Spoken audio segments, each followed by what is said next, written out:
نو عبادت به موږ د رسول الله صلی الله علیه وسلم دروړل شوی طریقې مطابق کوو. نو دې رجب کې د حضور پاک یو عظیمه معجزه ښکاره شوې ده چې د پیغمبر علیه السلام په معجزاتو کې دا غټه معجزه ده چې هغې ته د معراج سفر وایي. اختلاف پکې روم شته چې د معراج دا سفر په کومه میاشت کې شوی دی. څوک د ربیع الاول میاشت یادوي، څوک بله نورې میاشتې میادوي، پکې اختلاف د علماو شته د مورخینو، خو اکثر مورخین په دې خبره متفق دي او راجحه خبره دا ده چې دا سفر د حضور پاک په دې معراج کې شوی، په دې رجب کې شوی دی زبرګه کې. بیا په زبرګه میاشت کې چې معراج شوی دی په کال کې لوی اختلاف دی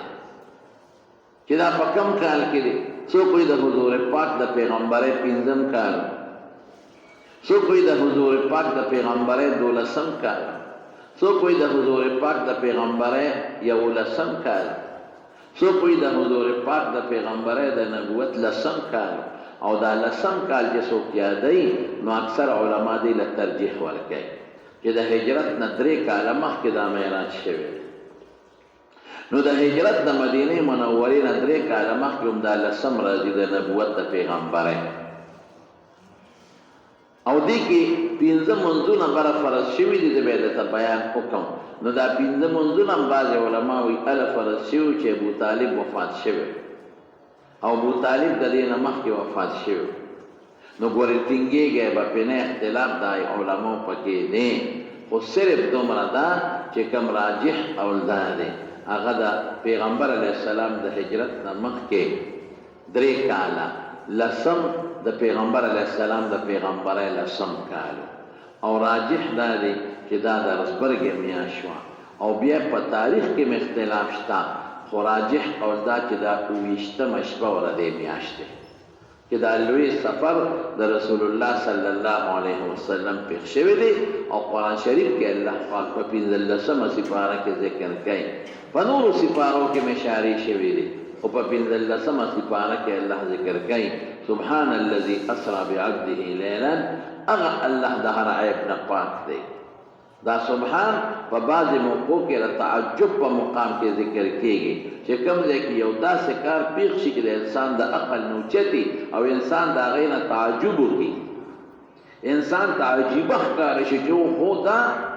نو هغه وخت کې عرب د الله تسبیح ذکر کوي، سبحان الله وایي. لکه اوس هم داسې ګلی شروع شي سخته نو انا لله ویلی شي او سبحان الله ویلی شي، یا اوبو چتې شي او د خلکو دا کلي وړي نو انا لله د مصیبت په وخت کې ویلی شي، او د تعجب د وخت نه سبحان الله لفظ هم ویلی شي. یا بعضې وخت کې داسې یو خطیب یو تقریر کوي او په هغې کې یو رښتونې خبره وکړي خو هغه ډېره عجیبه او ناشنی، نو خلک هغې سره آواز وکړي د سبحان الله. نو د تعجب په میدان کې وخت کې سبحان الله ویلی شي. نو دا خبره ډېره عجیبه خبره وه، د انسان د عقل نه اوچته وه. نو الله پاک سبحان لفظ استعمال کړ، سبحان الذي هغه ذات د هر عیب نه پاک دی، هېڅ عیب پکې نشته دغې ذات کې. ګوره څونه ښکلې معنا لري. خدای پاک کې عیب نشته، نه خدای پاک وده کېږي، نه الله ستړی کېږي، نه ولا مرګ راځي، نه ولا بیماري راځي، نه بیبي ته محتاجه دی ښځی نشته، نه بچو ته محتاجه دی بچي نشته، نه بل انسان ته پیري ته فرشتې ته محتاجه دی، چا ته محتاجه نه دی، نه ولا مرګ راځي، نه ولا تکلیف او بیماری راځي، او نه پې نشوالی راځي. او دا څومره ښکلي صفتونه دي ټول الله له ثابت دي. ولې که ټول ښکلي صفتونه الله له ثابت نه کړې نو دا خو عیب شو بیا که نه، چې چا کې صفت ښکلي نه هغه عیب دی. نو سبحان کې ظاهرا دا معنا چې الله د هر عیب نه پاک دی، لیکن دې خوا پکې دا اشاره هم راله چې څومره ښکلي صفتونه دي دا هم الله له ثابت دي. ولې که ثابت نه شي خو دا عیب شو که نه، نو مونږ وایو چې الله د هر عیب نه پاک دی. نو د خدای په صفتونو کې یو صفت دام دی چې هغه کار کوي چې هغې ته د انسان عقل نه رسېږي او ناشنا کاري. اسرا د شپې تلو ته وایي، نو اسرا د شپې بوته څوک دی؟ عبده خپل بنده چې هغه رسول الله صلی الله علیه وسلم دی. د علما دلته وایي چې حضور پاک په ویښه تللی دی، هغې باندې به تاسو زه پوهېږم. او د کم ځای نه بوته من المسجد الحرام د مکې مکرمې د جومات نه الى المسجد الاقصى هغه لرې جومات ته المسجد هغه جومات الاقصى چې ډېر لرې دی لرې جومات دا موصوف صفت دی هغه جومات چې د مکې نه ډېر لرې دی الذي بارکنا حوله دا هغې نه ګیر چاپېره موږ ډېر لوی برکتونه د مال برکت هم دی د ځمکې برکت هم دی روحاني برکتونه ډېر پیغمبران دقلته موږ پیدا کړي دي سلام بوته لنریه من آیاتنا چې موږ ورته خپلې نښې وښایو خپل قدرتونه ورته وښایو الله وی انه هو السمیع البصیر الله اوریدونکی دی که څوک د الله پاکه صفت کوي ثنا کوي د الله حمد وکړي شکر د پیغمبر مبارک لري دومره لویه مرتبه ورکړې ده نو الله اوري ګورې بدل بدل کوي او الله لیدونکی دی ورې سوچ کوئ چې حضور پاک ته په دې معراج کې کوم منځونه الله لازم کړي دي او فرض کړي دي نو ګورې صحیح طریقې سره الله ستا د خبرو اوریدونکی هم دی او پته علم هم د تاویني بدل به درکړي حضور پاک دا تر د لور ام هانې کر ام هانې د حضرت علي صاحب خور وه هغې کره ودو او دا هغه وخت چې ډېر زیات تکلیفات پیغمبر مبارک ته خلق و رسول د مکې د کافرانو سره انتهایی دشمني سخته شوې وه ډېر ظلم به یې کو نو حضور پاک په دغه شپه د ام هانې کره د علي صاحب خور و د حضور پاک د تر لور هغې کره ودو رسول الله مبارک په خپله فرمایي حدیث کې راځي وی دی کې جبریل علیه السلام راغی بره چت کولو شو جبریل ته راکوز شو په دروازه نه دی راغلی چت و د لرګو چت هغه کولو شو او جبریل ته راکوز شو او عجیبه دا ده چې بره نه چت کولو شو نه خوره را پرېوته نه خټه را پرېوته او په چت د پاسه خلک څانګې لرګي اچوي که نه نه یو خس لاندې را پرېوت هېڅ شی لاندې را پرېنوته او بیا چې جبریل ته را لاندې شو نو چت پخپله ټیک شو تا به نه وي چې کلي دا چت کولو شوي حالانکې د لرګو چت چې کولو شي اوچت شي خاورې را پروځي شګې را پروځي خس و خاشاک را پروځي څانګې را پرېوځي هېڅ هم پرې نه وتل یو دوړ هم لاندې رانله او جبریل ته راکوز شو حضور پاک یې د خوبه را پاسه وی پاسه دا جبریل په دروازه ولې رانغی په دې چت ولې راغی نو زموږ د حدیث استادان د دې توجیحات ذکر کوي خو زه بیا راته اسانه توجیح ووایم ادا چې اشارت دیته دی چې ستا سفر بره دی زه بره نه راغلم تا به بره بوځو اشارت دیته دی چې دا چت سنګ ما ته کولو شو او زه ترې لاندې راغلم تا ته به د اسمان چت کولاویږي اشارت دیته دی چې دا یو ناشنا کار شو چت کولو شو او استا واپس پیوندم شو اس خوره خخخ چیتې پرې نه وته دقه رنګې ستا یو ناشنا سفر بره تلو والا دی اب هم داسې یو ناشنا وي چې سړی به حیران یې ورته نو بیا چې حضور پاک د خپلې بسترې نه پاسه جبریل علیه السلام خو به هغه له راته پېژنګلو ورسره وه نو په دروازې زنځیر یې کولو که هغه کړو والا زنځیر او په دروازې حضور پاک وویسته او حرم مبارک ته یې راوسته د ام هانې او د بیت الله په منځ کې لږه فاصله وه دونه فاصله به وه لکه زمونږ د جومات د دې دروازې نه د دغه ګوټه پورې دا چې کوم زمونږ دا چوراهه راځي د ټرانسفارمر کې لګېدلی دی دغه ځای پورې د دې ګوټه پورې دونه فاصله وه په هغه زمانه کې د ام هانې کور د ترکو پخوانی زړه برنډه خو شته د ترکو پخوانی چې کومه زړه برنډه وه نو د باب عبدالعزیز او د باب فهد په منځ کې هلته پخوا یو چبوتره وه خلک به پکې ناستېدل هغه چبوتره تاریخ لیکه چې دا د ام هانې رضی الله تعالی عنها کور و چې د کوم ځای نه حضور پاک معراج ته بوتلی شوی لاندې بیسمنټ او د بیسمنټ په دروازه چې به تر اوچت شوې نو هلته یو ستن وه د نورو ستنو نه بدله وه او هغې سره داسې د یو مصلې په ځای باندې یو ځای نو خلکو به وی دا هغه ځای دی چې ام هانې کور و حضور پاک ته تللی دی اوس هغه ټول سیستم بدل شوی دی دې نوې توسیع کې هغه ځای نه روان شوي نو چې حتیم بیت الله ته یې راوسته نو حتیم ته یې وردننه که حتیم د بیت الله سره خوا کې یو لږ ځای دی خلک پکې ورننوځي نو حضور پاک له اپریشن د سینې وکړه قصه درکې ورته وه دا د رسول الله مبارک څلور کرته شوی دی یو ځل حضور پاک د بیبي حلیمې کره و چې د اپریشن شوی یو ځل د رسول الله عمر بنا بر روایت راجحه لس کاله و چې دا سینه شلېدلې ده دریم دل چې حضور پاک ته په غار حرا کې پیغمبري ملاوې ده نو دا کار شوی دی او څلورم دل چې حضور پاک معراج ته خېږي نو دا کار شوی دی رسول الله مبارک فرمایي چې جبرئیل علیه السلام زما سینه وشلوله او چې څنګه وشلوله نو زما زړه راوویسته دننه زه هغې د خپل ځای نه راندې خوا کړه او د زمزم اوبې راغېستې وې په هغې زما د زړه صفا ووینځه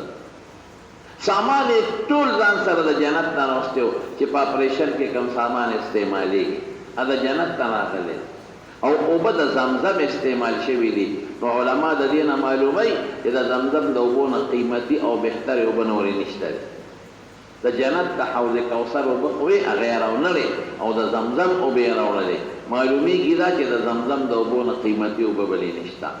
نو یې تلې راله صفا ووینځه پاک یې کراله او بیا یې سرو زرو یو کاسه وه هغې کې علم او حکمت او دانایي او خیارتوب دا د ډکه وه د هغې نه دا زمونږ په دې دا چې کوم غیر مادي څیزونه دي د هغې هلته شکلونه دي اوس علم خو غیر مادي شی دی شکل نه لري لیکن په دغه عالم او دنیا کې د هغې شکل شته نو د علم او حکمت دانایي او خیارتیا د هغې نه کاسه ډکه وه هغې زما په زړه کې وردننه کړه زړه په دې رګونو کې ورواچوله هغې کې ورواچوله او بیا څه چل وکړه بیا یې او دومره پکې ورواچوله چې زه تر مرۍ پورې ډک شوم تر مرۍ پورې زما د علم نه او د حکمت او د هوښیارتوب او د دانایۍ نه زما تر مرۍ پورې وجود ډک شو داسې شوه دی پکې ورواړو دغه روحاني څیزونه دي دا داسې څیزونه نه دي لکه چې اوبه ورړی یا وینه پکې ورچی په رګونو کې دا ځان دی یو کیفیت دی وی بیا زما سینه یو ځای کړه جبریل علیه السلام پې لاس راخ کړه واپس پې سینه جوړه شوه درد تکلیف اسم نه چونکې الله سره ملاقات له روان دی حضور پاک او پیغمبرانو سره ملاقات له روان دی او جنتونه به ویني او دوزخونه به ویني هغې دپاره د زړه قوت او طاقت پکار دی روحاني قوت او طاقت جسمانی نه نو هغه روحاني قوت او طاقت نه ورته زړه ډک وی د هغې نه پسې د حدبیم نه راویستم نو یو څاروی ولاړو براق چې ورته وایي مشهور په براق دی براق ورته ولې وایي علما ډېرې وجې ذکر کوي یو وجه دا ده چې لکه د برېښنا غوندې پړقېده چمکاوېده تک سپین دویم دا چې لکه د برېښنا په شان نظر به یې کوو برق یو پړق سره د یو ځای نه بل ځای ته برېښنا ورسي دغه رنګې چې د به نظر کوم ځای لګېده نو نوکه به یې هغه ځای کې لګېدله ځکه براق ورته وایي د برېښنا په شان نظر یې کوو یا دا چې برق برېښنا سین وشي نو د هغې نه دنیا روښانه شي دغه رنګې دا براق چې سینګ پې زه سور شم او دې سفر شروع کړ نو دې نه به رڼا خطه شپه وه شپه وه د دې نه خپله لکه د برېښنا رڼا خطه او میدان به کولو او واضحه ښکارېده یا دا چې برېښنا سره د انسان وجود ته سکون او خوشحالي میلو شي هر څه روښانه شي نو دې څاروي زړه کې اطمینان او خوشحالي او هغه سکون میلو شو د زړه برېښنا میلو شوه وی هغه او دا براق څونه وی دا د اس نه رکوټې و د اس نه او د خر او د قچر نه لږ اوچت و وی چې کله زه په هغه براق باندې سورېدم نو براق مستي وکړه لږ داسې دا ځان یې ولقو او مستي وکړه نو حضرت جبریل علیه السلام ورته څه وایي ابي محمد تفعل هكذا صلی الله علیه وسلم ته د پیغمبر مبارک سره محمد سره دا چل کې والله ما رکبک احد افضل منه پتا د ده نه بهتر شخصیت ورلی نه ده کړی دا څه کې نو براق خبرې وکړې دا د حضور پاک معجزه ده د حیواناتو خبرې کړې دي وی زما یو درخواست دی کړ څه درخواست دی وی دا درخواست کوم چې اوس ته د حضور پاک مرکب شم سورلي کوم نو چې په جنت کې ما د خپلې سورلۍ لپاره قبول کړي نو رسول الله مبارک وی بالکل ما ته قبوله ده په جنت کې به هم ته زما سورلي جنت کې خو د سورلۍ ضرورت نشته جنت کې خو چې څوک په یو سکند کې کم دی ته رسېدل غواړي رسېږي ما، لیکن بعضې وخت کې یو سړی په یو اس باندې سور شي هغه له خوند ورکوي چې په هغې باندې ګرځي. لکه اوس هم د بعضې خانانو موټرې وي لیکن ځان له اسونه هم ساتلي وي، کله کله پې سورلي کوي د خوند دپاره او د لذت او د خوشحالۍ دپاره، وایي ما ته قبوله ده. نو حضور پاک مبارک په هغه براق باندې سور شو. ملګري ورسره څوک دي؟ نو په غټو ملګرو کې دوه ملګري دي، یو حضرت جبریل علیه السلام دی او یو حضرت میکائیل علیه السلام دی. دا په غټو فرشتو کې دي. نور یو روایت کې راځي چې د 50,000 فرشتو په پروتوکول کې روان دي او په جلوس کې روان دي. 50,000 صحابه. حضور پاک خدای بوزي د چا یاره نشته چې څوک ته تکلیف ورسوي. هېڅ یاره نه د پیریانو شته، نه د جناتو او نه د انسانانو، نه د غلو د ډاکوانو، لیکن دا یو عزتي چې دا مخکې وروستو کې د لښکرې منډې وایي، دا یو عزتي، دا رسول الله مبارک له خدای پاک یو عزت ورکړ. نو روان شو. رسول الله مبارک فرمایي چې یو ځای ته ورسېدم نو ما ته جبریل علیه السلام براق ودراو، وی دلته یو 2 رکعته لمونځ وکړه. نو ما 2 رکعته لمونځ وکړه. نو راته وفرمایل وی دا ځای دې وپېژن؟ ما وی نه، دا ما ونه پېژن. وی دې دا یثرب دی، وروستو دې مدینه منوره جوړه شوې ده، دا ستا د هجرت ځای دی. بل ځای کې براق ودراو، وی کوز چې دلته 2 رکعته نفل وکړه. وی 2 رکعته نفل مې وکړل. وی دا ځای دې وپېژن؟ ما وی نه. وی دا بیت اللحم دی، کوم دی چې عیسی علیه السلام د خپلې مور نه بغیر د پلار نه پیدا شوی. وی بل ځای کې براق ودراو. وی چې ودراو نو یې ما ته 2 رکعته نفل وکړه. وی 2 رکعته نفل مې وکړل. وی دا ځای دې وپېژن؟ ما وی نه. وی دا وادي کوه طور دی، کوه طور هغه ځای چې کوم ځای کې موسی علیه السلام سره خپل رب ملاقات کړی دی او خبرې ورسره کړې. وی په لاره چې تلم موسی علیه السلام مې ولیدل، په خپل قبر کې ولاړ او لمونځ یې کاوه، هم یې ولیدل. او چې کله حضور پاک براق ته خېږي نو رسول الله چې څنګه براق مستی وکړله نو دغه رنګې رسول الله مبارک ته جبریل علیه السلام یې ځکه نو سره وخېږه. نو حضور پاک هم لږ یو ګوټې صبر وکړ، لږ غلی شو. جبریل علیه السلام ورته ویل خېږه حضرت، ولې نه خېږې؟ نو لږ بیا صبر وکړ. وی د الله رسوله تا ته ویم ولې نه خېږې؟ وی یو سوچ مې دی په زړه کې او هغه دا چې زه خو په دې براق دلته سور شم او ځم او ما به خدای په جنت تم په اسانه رسوي. فکر د امت لرم، امت به مې څه کوي؟ حضور پاک هر وخت خپل امت فکر کړی دی، هره موقع کې امت یاد کړی، په هر موقع کې الله ته د خپل امت جړا کړی ده. ګورې وروڼو، خو چې د حضور پاک صحیح امت خو جوړ شي که نه، لیکن موږ د خپل پیغمبر تابعداري ونه کړو. زه کله ډېر خفه شم، وایم الله موږ له څومره ښکلی پیغمبر را کړی، څومره مهربانه پیغمبر، بالمؤمنین رؤوف الرحیم. او د دې خپل امت دپاره څونه جلاګانې کړي دي، خو موږ د پیغمبر طریقې خوښې نه کړې. دین خو ډېر لوی شی دی، د پیغمبر طریقې شکل د پیغمبر موږ ځان له خوښ نه کړ، د انګرېزانو شکل هم خوښ دی. خپلو لوڼو خویندو له موږ د پیغمبر د بیبیانو جامه خوښه نه کړه، د انګرېزانو جامې ورته اچوو.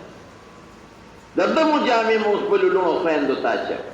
خپلو زامنو ته د انګرېز لباس اچوو. دا څنګه؟ زه حیران په دې چې د پیغمبر مبارک د خپل امت سره څومره مینه، امت څومره غافل دی. مونږ په موبایل او په ټي وي باندې او په نېټ کې کومه ډمه وینو، هغې کومې جامې چولي، هغه برانډ جامې مو خپلو لوڼو له او ډمان سړي چې کومې جامې اچوي نو خپلو زامنو له هغه جامې راوړو، هغه برانډ جامې وله راوړو. دا د پلانکې ډمې په شان او دا د انګرېز په شان او دا د انګرېزي په شان. درونو د خپل مبارک پیغمبر لباس خوښ کې که نه ښه، او د خپل مبارک پیغمبر شکل ځان له خوښ کې، او خپلو بچو له د حضور پاک شکل خوښ کې، د هغه جامه وله خوښه کې، او خپلو لوڼو له د حضور پاک د بیبیانو د عایشې بیبي او د حضور پاک د لوڼو د فاطمې بیبي او د زینب بیبي د هغې لباس او د هغې جامه وله خوښه کې، او د پیغمبر مبارک په دین عمل وکړئ او درود شریف په حضور پاک باندې ډېر وایئ، ډېر زیاته. موږ له ډېرې دعاګانې غوښتې دي. نو جبريل علیہ السلام دا الله دا طرف نه ولا انعام راوړو وی دا الله رسولا الله فرمای فکر مکوا استا انسان څوک ستا امت کې داخل شي نو تا سره با په پول باندې چې خلک وته پولیس سرانت وي یو دی به پوری وځي دا برېښنا پشان لکه څنګه چې په براق باندې سوريږي او لکه د برېښنا سفر کوي د کرانګي به تاسو ته امت لکه د برېښنا په پول باندې پوری وځي ان شاء الله العزیز او خدای دې د حضور پاک صحیح امتیان جوړ کړي بیا دا براق ته حضور پاک په سور دی حضرت جبریل او میکائیل علیهم السلام دواړه وسره دي نو اورسید بیت المقدس ته چې خلک ورته بیت المقدس وایي نو د بیت المقدس د جومات د دروازې نه بار یو تیږه وه په هغه تیږه کې سورې نو چې کله به پیغمبران رالل یا څوک به په سورلی رالل نو دا قانونو چې هغوی به هغه تیږه کې هغه سوري کې د هغه سورلی پړی ورکړه د هغه اس یا د خر او هغې تیږې پورې به هغه اس او خر تړه نو حضور پاک د براق نه کوز شو نو جبریل علیه السلام ګوته ورومنډله په هغه سوړه کې هغه د خاورې سره بنده شوې وه ډېره زمانه تېره وه نو خاورې سره هغه سوړه بنده شوې وه نو جبریل علیه السلام خو د انسان په شکل راغلو نو ګوته یې ورومنډله نو هغه سوړه یې تازه کړه خاوره یې ترې وویسته کولاوې یې کړه او د حضور پاک چې کم براق پړی و پکې ورکړه هغې هلته وتړه او جومات ته یې وردننه کړه د بیت المقدس رسول الله صلی الله علیه وسلم فرمایي وی چې د بیت المقدس جومات ته دننه شم جومات د خلکو ډک دي صفونو کې خلک ولاړ دي یو شان خلک ولاړ دي او صفونه داسې تیار ولاړ دي لکه په دې انتظار دي چې څوک امام راځي هغه به خلکو ته مونځ کوي یو امام را روان یو خلک ولاړي او بس دغه انتظار دی چې امام را روان شوی دی اوس به مصلې له راورسي دقسې وي خلک ټول ولاړ دی وی جبریل علیه السلام د ګوتې ونیوم او زه د ټولو صفونو نه مخکې کړم لومبي صف پرېښود ما مړه کې دا سوچ کاو چې په دې لومبي صف کې به ودرېږو اوس به امام راځي مونځ به کوي وی زه د ګوتې نه ونیوم او زه مخکې کړم مصلې ته او یې راته وی چې دا خلک ستا په انتظار دی دوی ته یو 2 رکعته مونځ وکړه امامت ورته وکړه د 2 رکعت وی ما 2 رکعته مونځ هغې ټولو ته وکړل چې کله مې سلام وګرځو جبریل علیه السلام راغی ما سره کېناست وی تا ته پته ولګېده چې دا تا پسې چا مونځ وکړه ما وی نه وی دا د آدم علیه السلام نه واله تر عیسی علیه السلام پورې چې څومره پیغمبران علما لیکي تقریبا 1,40,000 کم و بیش پیغمبران دي تا پسې مونځ وکړه دا روحاني اجتماع و د پیغمبران روح مجسد دی جسد ورته ملاو شوی د روحاني اجتماع وه د پیغمبرانو نو روحاني اجتماع په لږ ځای کې ډېر خلک هم ځایږي 1,40,000 پیغمبرانو حضور پاک پسې مونځ وکړو نبي علیه السلام امام شو دا لقب ملو شو رسول الله مبارک ته چې امام الانبیاء والمرسلین د ټولو پیغمبرانو او د ټولو رسولانو امام پیشوا سیوطي لیکلی دی جلال الدین سیوطي په خصائص کبرا کې چې د هغې نه پس په عامو کتابونو کې دا نشته بعضو کې شته په هغې نه پس تقریرونه شروع شو حضرت جبریل علیه السلام د سټیج ناظمو لکه دا چې څوک رابلي پلانکې به راشي پلانکې به راشي نو جبریل علیه السلام حضرت آدم علیه السلام نوم واخیسته وی اوس به د ټول بني آدم پلار او نیکه د ټولو پیغمبرانو نیکه چا نه چې الله دا انسانیت خور کړی دی حضرت آدم علیه السلام راشي او ستاسو مخکې به یو څو خبرې وکړي آدم علیه السلام راپاڅېد او هغه یو څو خبرې وکړې او څه خبرې یې وکړې خپل صفت یې وکړه یقینا چې زه الله پاک په جنت کې پیدا کړی دا لویه خبره ده زه الله بغیر د پلار او د مور نه پیدا کړی لویه خبره زه الله په خپل لوی قدرت پیدا کړی الله کولی شي داسې لویه خبره زه بیا الله دنیا ته راولېږلم په حیثیت د خلیفه خلیفۃ الله فی الارض چې د الله احکامات دلته خلقو ته ورسو، د الله احکامات دلته نافذ کم، د الله د قانون مطابق خلق باندې عمل وکم، د خپل نائب او خلیفہ کړم په دنیا کې. زمانه بلا پیغمبران او بچی پیدا کړل، او چې دا څومره تاسو وینئ د انبیا او دا مخلوق د الله پاک زمانه پیدا کړي. دغه الله پاک ورو سخیره کې خبره کوي، دغه الله چې د جنت کې پیدا کړم، دغه الله چې د جنت ته راکوز کم او خلیفه کړم، دغه الله چې د ټولو پیغمبرانو انسانیت کې پیدا کړي، دغه الله چې بغیر د مور او پلار نه پیدا کړي ما، هغه ډېر حمد او ثنا ده، هغه ډېر تعریفونه دي. دا خبرې وکړې او بیا کېناست. جبریل علیه السلام پاسې وی اوس به حضرت نوح علیه السلام راشي، هغه به یو څو خبرې وکړي. نوح علیه السلام پاسې هغه خپل صفت وکړو، د الله حمد یې وویل. هغه الله له حمد او ثنا ده کوم الله چې ما له ډېر عمر راکړی او ما پکې په دا ټول عمر کې دعوت او تبلیغ وکړ، قوم ته مې دین ورسو. هغه الله پاک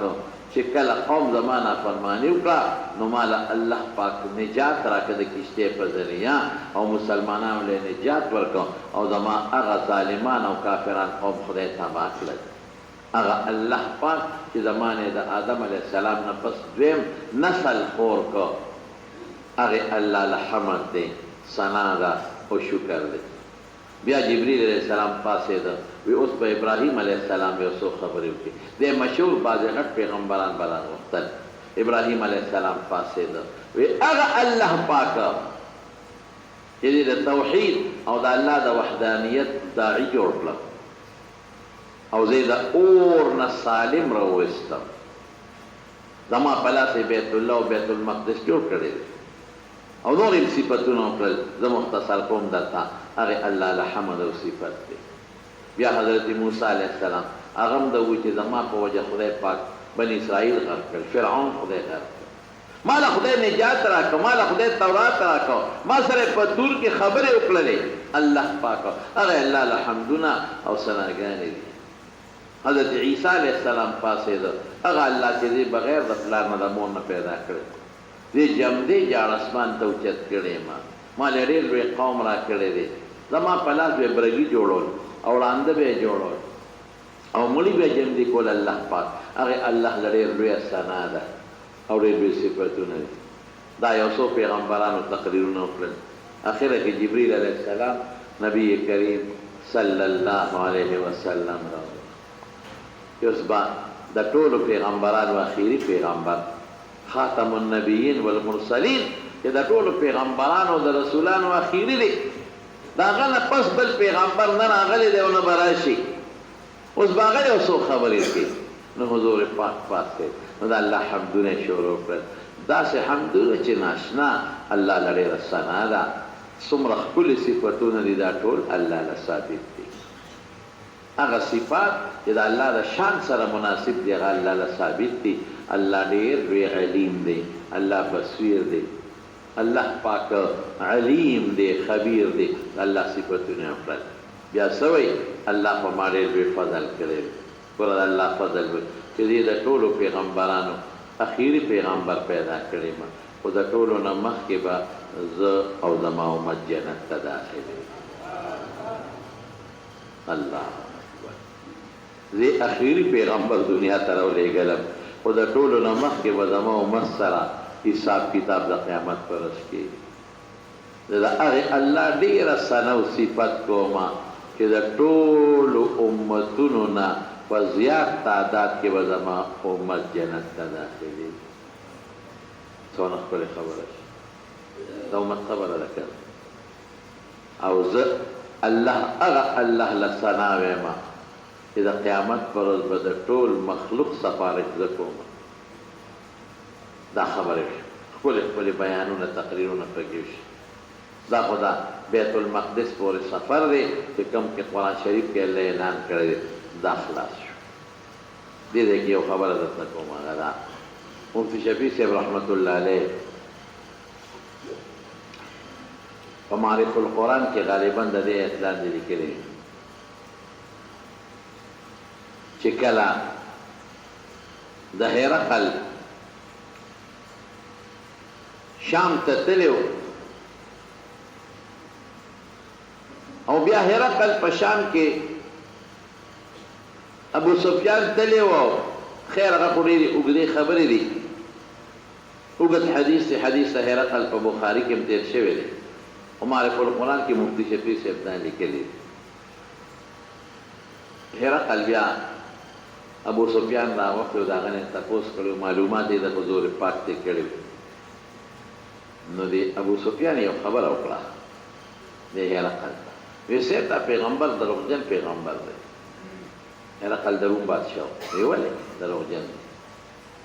وی دروغجن په دې دی چې وی اوس یو دروغ جوړ کړي دي خلکو ته وایي چې زه په لږ ساعت کې بیت المقدس ته تللی او د بیت المقدس په جومات کې مې لمونځ کړی دومره دروغ او د شپې په لږ ساعت کې تللی مو واپس راغلی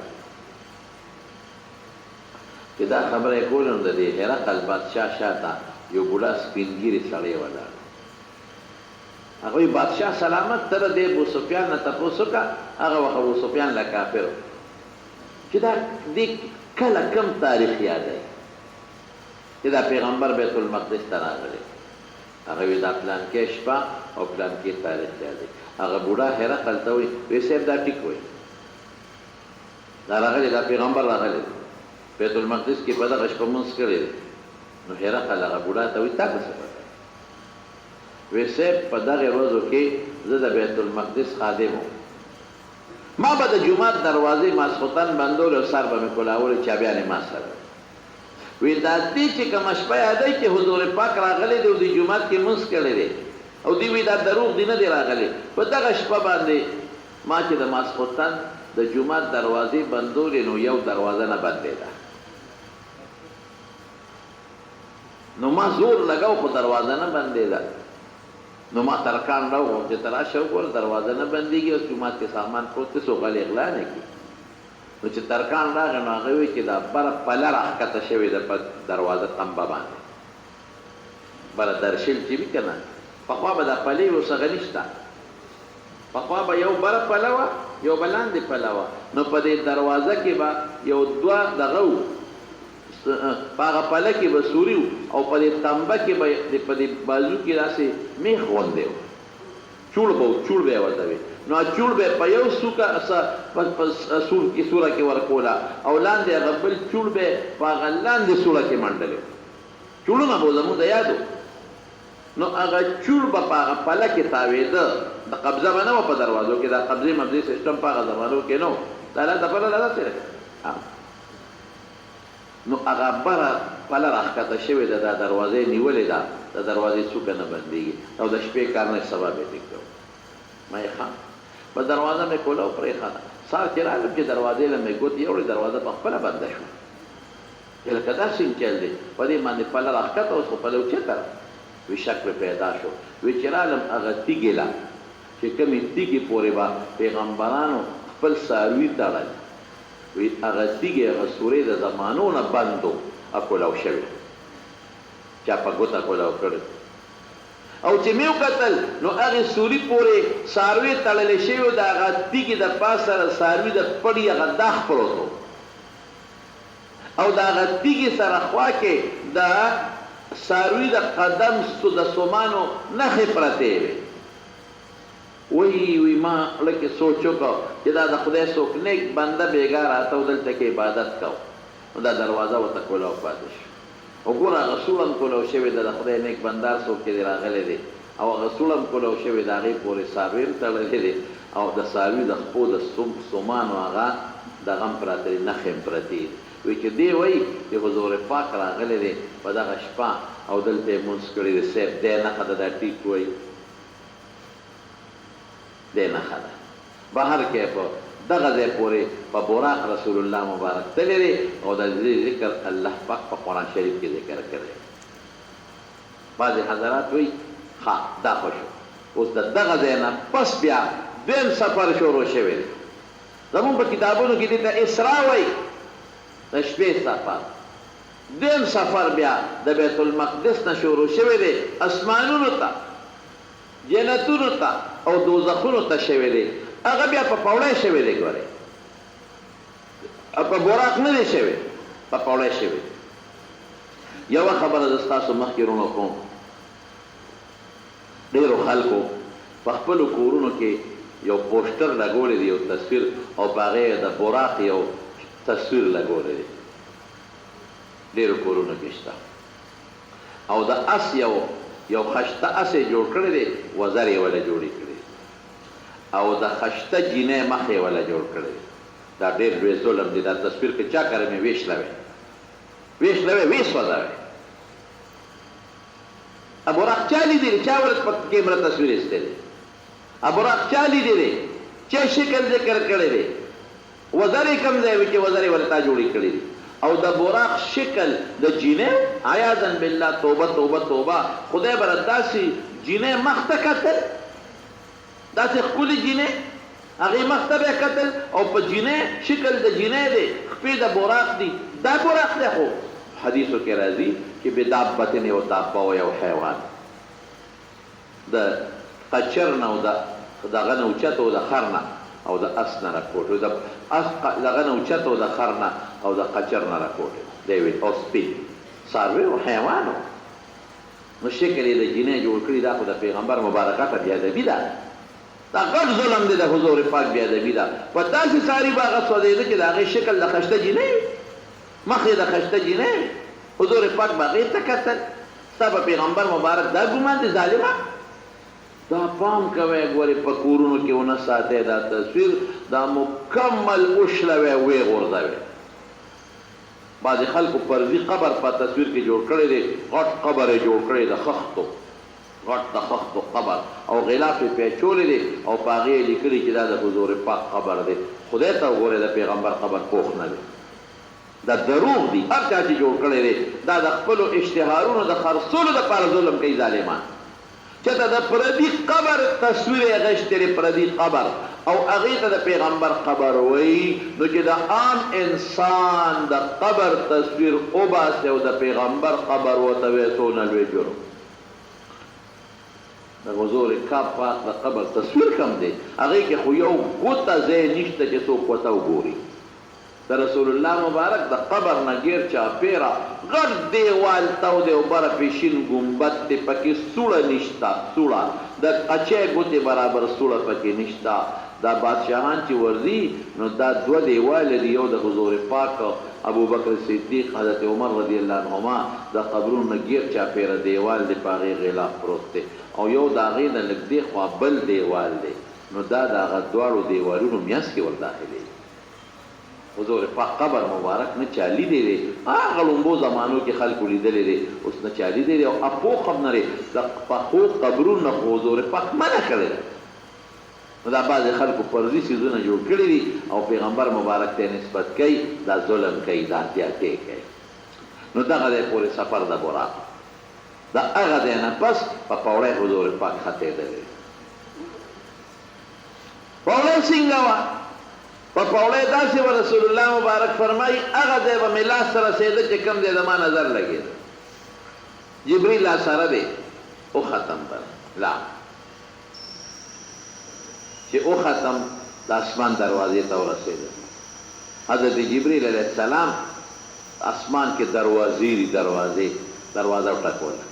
د دننه آواز راغی، څوک یې؟ وی جبریل. څوک دي د سره؟ وی محمد صلی الله علیه وسلم. په خپله راغلی دی او که رابللی شوی دی؟ وی نه رابللی شوی دی، الله راغوښتی دی. د دې څه مطلب؟ چې دروازه کوله او که جبریل ته خو دروازه خامخا کوله، دا د حضور پاک عظمت ښکاره کوي چې دی په خپله نه دی راغلی، دی الله بللی دی، الله دعوت ورکړی دی. دوه خبرې دي، یو خو دا چې زه په خپله یا چوجرې ته لاړ شم، دا خو زما مینه، او دا چې څوک مې وغواړي چې راشه، دا بل شان عزت دی، دا د هغه مینه ده. نو چې بره وختمه، د زما ملاقات د حضرت آدم علیه السلام سره وشو. اوس آدم علیه السلام یې دلته هم ولیده، هلته یې ولید، هغه سره مې ملاقات وشو. نو ما پې سلام واچو. جبریل علیه السلام وی هذا ابوک، دا ستا نیکه دی آدم علیه السلام. ما پې سلام واچو. نو هغه مرحبا راته وویل او راته دعا وکړله چې ډېر ښه بچی مې راغی او خوشحاله شو راته وی چې مې وکتل نو د آدم علیه السلام د ښي طرف ته لویه ډله وه او ګس طرف ته یو ډېره لویه ډله وه نو چې ښي طرف ته بیا ډلې ته وکتل نو خشته بچي وو نو خوشحاله به شو بیا خندل او چې ګس طرف ته بیا وکتل نو بیا ژړل نو ما تپوس وکړ دا ډله څوک ته وایي دا ښي طرف ته د هغه بچي دی چې جنت ته به ځي دی چې هغوی ته وګوري نو خوشحاله شي وخاندي او دا ګس طرف ته د هغه بچي دی چې دوزخ ته به ځي نو چې دی هغوی ته وګوري نو خفه شي وژړل بیا لاړم وختم دویم اسمان ته بیا جبریل علیه السلام تپوس وکړ دروازه کوله وکړه هغې وی څوک یې وی جبریل یې وی څوک د سره دی ای محمد صلی الله علیه وسلم په خپله راغلی دی که بللی شوی دی وی نه بللی شوی دی نو دروازه یې کوله وکړه نو حضرت عیسی علیه السلام او حضرت یحیی علیه السلام دواړو سره ملاقات وشو د ترورې بچي اگر چې د عیسی علیه السلام مور د حضور پاک د ترور لور وه خو د ترور د لور دوی ته هم خلک د ترور بچی وایي د ترورې بچو سره میلاو شو عیسی او یحیی علیه السلام سره دواړو سره د هغې نه پس بیا دریم اسمان ته لاړم نو په دریم اسمان کې مې د حضرت یوسف علیه السلام سره ملاقات وشو وی چې مې وکتل د ټولې دنیا نیم حسن خدای پاک ورکړی نیم حسن بیا چې بره وختم څلورم اسمان ته نو د حضرت ادریس علیه السلام سره ملاقات همدقسې به د اسمان په دروازه کې تپوس کېده او دروازه به کولاوېده په پنځم اسمان کې په څلورم کې ملاقات د ادریس علیه السلام سره وشو په پنځم کې د حضرت هارون علیه السلام سره وشو په شپږم کې د حضرت موسی علیه السلام سره وشو وی د موسی علیه السلام نه چې زه کله وړېدم روان شم او هر چا سره سلام و مرحبا و هغه ملاقاتونه وشو نو موسی علیه السلام وژړل نو جبریل علیه السلام ورته وویل چې ولې دې وژړل وی ژړا په دې راځي چې زما نه وروسته یو هلک خدای پاک را پیدا کړ چې زما نه امت نه به د هغه امت په ډېر لوی تعداد کې جنت ته ځي د خپل امت په هغه ګمراهانو امت خفګان راغی نو په ژړا شو وی اووم اسمان ته وختم نو په اووم اسمان کې مې حضرت ابراهیم علیه السلام سره ملاقات وشو بیت المعمور ته یې ډډوالی همدقسې چې اووم اسمان ته تلم نو جبریل علیه السلام ور وډباو نو دننه نه آواز وشو څوک یې جبریل څوک د سره دی محمد صلی الله علیه وسلم په خپله راغلی دی که بللی شوی دی وی نه بللی شوی دی نو دروازه کولاو شوه نو په اووم اسمان کې مې د ابراهیم علیه السلام سره ملاقات وشو بیت المعمور ته یې ډډوالی او بیت المعمور هغه بیت دی هغه کوټه ده چې روزانه 80,000 کسان په هغې کې د الله عبادت کوي او چې کومې فرشتې یو ځل په هغې کې عبادت وکړه تر قیامته پورې به نمبر را نشي